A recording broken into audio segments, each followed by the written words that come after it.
Leo tunatimiza kazi ya kuzika mwili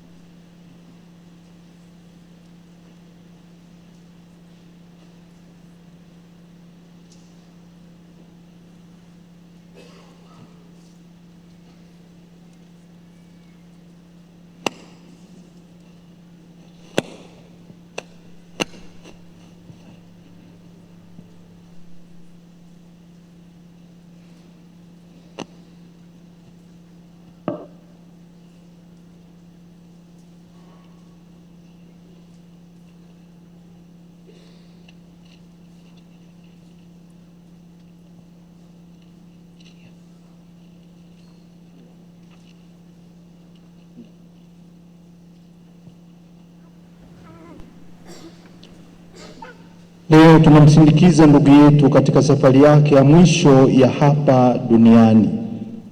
Mungu alimpa maisha ya duniani na sasa amemuita ili ampe maisha ya mbinguni yasiyo na mwisho. Mwili wake tunauweka ardhini kama mbegu ya mwili utakaotukuka, na roho yake iingie katika raha ya milele.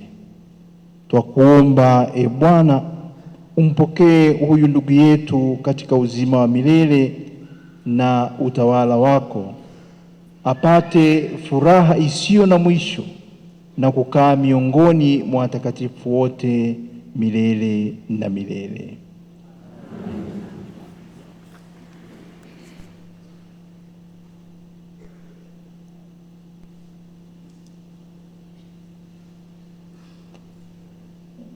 Na wakati huo mwadhama ananyunyizia maji ya baraka jeneza lenye mwili wa hayati Askofu Bernardin Mfumbusa, na waumini basi wakishiriki pamoja naye kusali sala kadiri anavyotuongoza.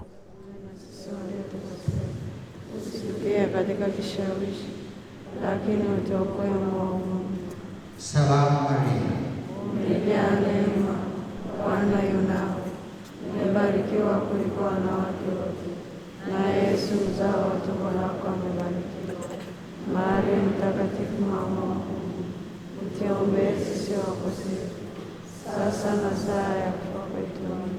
Salamu Maria, umejaa neema, Bwana yu nawe, umebarikiwa kuliko wanawake wote, na Yesu mzao wa tumbo lako amebarikiwa. Maria mtakatifu, mama wa Mungu, utuombee sisi wakosefu, sasa na saa ya kufa kwetu. Sasa tumpeleke ndugu yetu makaburini.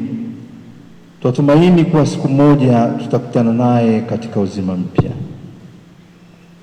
Sasa ni maandamano ya kwenda kaburini, na kama nilivyosema mwanzoni, wataenda maaskofu wakuu, balozi wa Baba Mtakatifu, rais wa Baraza la Maaskofu Tanzania,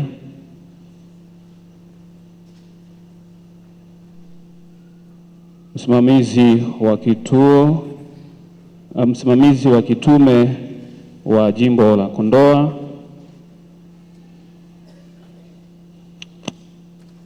wakati wa kuweka udongo pamoja na mashada wataongezeka hapo wawakilishi wafuatao: